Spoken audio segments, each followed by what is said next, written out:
ಮತ್ತು carbon dioxide gas ಫಾರಮಲ್ಲಿ ಇರೋದ್ರಿಂದ ಆರಲ್ type ಕೊಟ್ಟಿದ್ದಾರೆ ಡೈರೆಕ್ಟಾಗಿ ಸ್ಪ್ರೆಡ್ ಆಗಿ ಈ ಥರ ನಾಜಲ್ ಕೊಟ್ಟರೆ ವಿಚ್ ಈಸ್ ಕಂಪ್ಲೀಟ್ಲಿ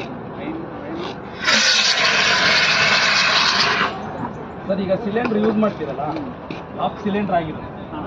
ಸೊ ಅದು ಫುಲ್ಲು ಎಂಟಿ ಮಾಡಬೇಕಾ ಇಲ್ಲ ಹಾಫ್ ಪ್ರೆಸರಲ್ಲಿ ಹಂಗೆ ಇಟ್ಬೋದಾ? ಯೂಸ್ ಮಾಡಿದ್ದು ಒನ್ ಟೈಮ್ ಯೂಸ್ ಇತ್ತು. ಶಾರ್ಟ್ರೇಜ್ ಟೈಪ್ ಇತ್ತು ಮುಂಚೆ. ಅವಾಗಿದ್ದಾಗ ಒನ್ ಟೈಮ್ ಅಷ್ಟೇ, ಅದು ರಿಯೂಸ್ ಮಾಡಕ್ಕೆ ಬರ್ತಿರ್ಲಿಲ್ಲ. ಅದು ಪಂಚರ್ ಆದರೆ ಪ್ರೆಷರ್ ಕ್ರಿಯೇಟ್ ಆಗಿ ಹೊರಗೆ ಬರ್ತಿತ್ತು. ಈಗೇನಿದೆ ಪ್ರೆಷರೈಸ್ಡ್ ಇರೋ ಪ್ರೆಷರೈಸ್